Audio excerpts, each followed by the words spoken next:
కెనడాలోని beautiful place అయిన ముస్కోకాకి fall season కోసం మేము బయలుదేరాము. కెనడాలో సమ్మర్ సీజన్ లో విపరీతమైన ఎండలు, ఇంకా వింటర్ సీజన్ లో అయితే విపరీతమైన చలి ఉంటుంది. మనము వింటర్ జాకెట్లు వేసుకునే బయటికి వెళ్లాల్సి వస్తుంది. కానీ ఈ ఫాల్ సీజన్ లో మాత్రం అటు ఇటు కాకుండా ఆకులన్నీ పసుపు పచ్చటి రంగుతో కంటికి కన్నుల విందుగా ఉంటుంది. మేమున్న చోట్ల నుంచి మేము ముస్కోకాకు వెళ్ళడానికి మాకు 3.5 గంట సేపు పట్టింది. దారి అంతా పసుపు పచ్చని ఆకులతో, కొన్ని చెట్లయితే ఎర్రటి ఆకులతో అంతా చాలా బాగుండింది. అంటే మాటలతో కాదు, మనము అనుభవించి చూస్తేనే తెలుస్తుంది. మేము అక్కడ లేక్ దగ్గరనే Airbnb తీసుకున్నాము. 2 ఫ్యామిలీస్ కలిసి వెళ్ళాము. ఈ Airbnb కూడా 3 బెడ్రూము, హాలు, కిచెను. ఈ కిచెన్ లో అయితే అన్ని ఎక్విప్మెంట్స్ ఉంది. కాఫీ పౌడర్ గాని, టీ పౌడర్ గాని, వంట సామాగ్రి అన్ని పెట్టుండారు వీళ్ళు. అయినా మేము ఇంట్లో నుంచి కుక్కర్లు, ఇంకా పిల్లలకి బియ్యము, పప్పు అవన్నీ తెచ్చుకున్నాము వంట వండుకోవడానికి. మేము అక్కడ చేరుకునడానికి మాకు 8 పట్టింది. అక్కడ మేము చేరిన తర్వాత ఆ రోజు నార్థన్ లైట్స్ అన్నమాట, ఆకాశంలో రంగులు. మనము ఏ మహాభారతంలోనో వినుంటామే కానీ మనము ప్రత్యక్షంగా అనుభవించింది లేదు కదా. ప్రక్కటి వింతలే ఇక్కడ. ఆకాశంలో చూస్తే రంగులుగా అలలుగా రంగులు అన్నమాట. 7 రంగులు కనిపిస్తుంది. ఇది ఒక ఎంత వింత కదా. ఆ రంగులు కూడా అలా పోతూ ఉంటుంది. అలలు మరి మబ్బులు, నక్షత్రాలంతా బాగా కనిపిస్తూ ఉంటుంది. కానీ ఈ కలర్స్ మాత్రం ఎటు చూసినా పచ్చ కలర్ లోనే ఆకాశం. కొంచెం సేపట్లో ఎర్ర కలర్, కొద్దిసేపట్లో వేరే వైలెట్ కలర్. ఇదంతా ప్రత్యక్షంగా చూసాము. ఏదో ఆకాశంలో స్వర్గం లాగా ఉంది. ఒక పక్క చలితోనే ఆ ఆకాశంలో చూస్తూ మెడలంతా నొప్పులు పుట్టేసింది. ఆ తర్వాత మేము ప్రకృతే మన కోసం లైట్ షో చేసినట్టుగా ఉంది. కానీ ఈ చలిలో ఎక్కువ సేపు నిలబడి మనము ఆకాశం వైపు చూడలేము. మొత్తం చేతులంతా మొద్దుబారిపోతున్నాయి. ఏమైనా మనము వింటర్ గ్లౌసెస్ వేసుకుంటే కూడా మనకు చలి వచ్చి చాలా సేపు మనం బయట నిలుచుకొని చూడలేము. ఆ చలిని కూడా లెక్క చేయకుండా మేము అలాగే చూస్తూ ఉన్నాము. ఎందుకంటే ఇటువంటి దృశ్యం మళ్ళీ మనం చూడం కదా. ఇక్కడే ఉన్న వాళ్ళైతే చూస్తారు. మనం ఇండియా నుంచి వస్తాము. మనము ఇండియాలో ఇదంతా చూడటానికి వీలు లేదు కదా. మనం ఇక్కడికి వచ్చినప్పుడు ఆ టైంలో నార్థన్ లైట్స్ ఉంటేనే మనం చూడగలుగుతాము.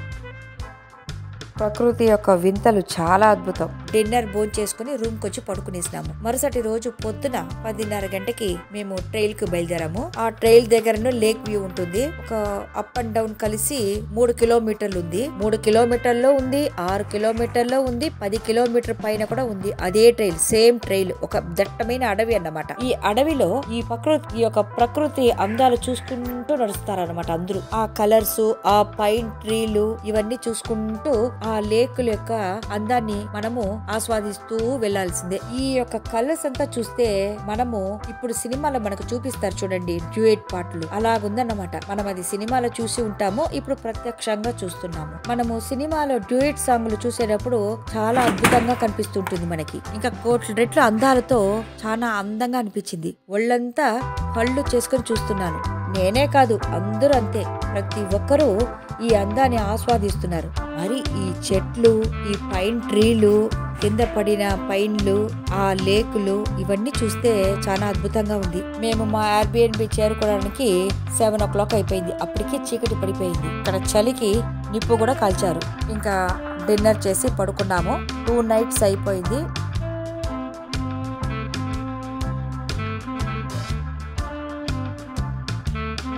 ఈ Airbnb కట్టిన వాడేమో చాలా బాగా కట్టి ఉన్నాడు. పిల్లల కోసమే కట్టి ఉంటారు బాగుంది. ఇక్కడ పిల్లలకే అన్ని రకాల ఆటలతో లేక్ దగ్గర చాలా బాగుంది. పిల్లలు కేరింతలు కొడుతూ ఆడుకోవడానికి ఇక్కడ చాలా రకాలుగా ఆటలుంటాయి.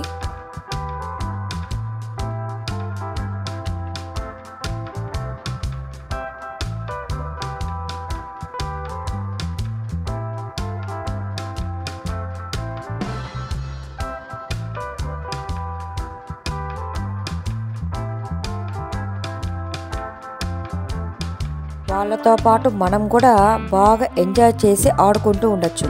వాళ్ళను ఆడిస్తూ పేరెంట్స్ కూడా చిన్నపిల్లలు అయిపోతారు మరి.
ఇక్కడ కనిపిస్తూ ప్రతి ఒక్కరి ఇంట్లోనూ కెనడా యొక్క జెండా ఎగురుతూ ఉంటుంది.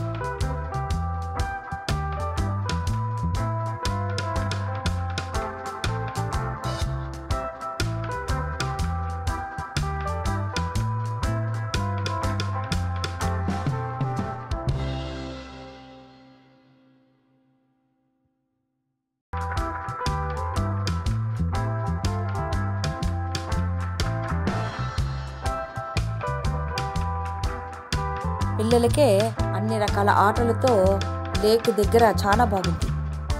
ఇంకా మరుసటి రోజు మేము 10:30 గంటకి వెకేట్ చేయాల్సిందన్నమాట. మేము మరుసటి రోజు 10:30 గంటకి బయలుదేరితే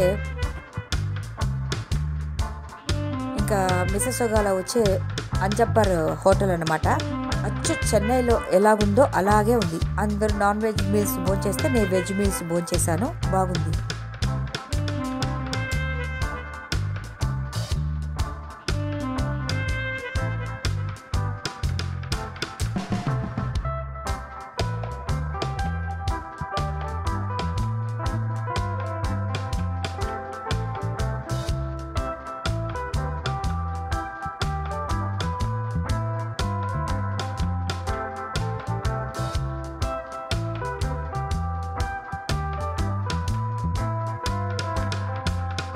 అంతా భోజనం చేసుకొని బయలుదేరితే ఇంటికి రావడానికి మాకు 7 పట్టింది. లంచ్ అంతా భోజనం చేసుకొని మేము ఇంటికి వచ్చేసాము.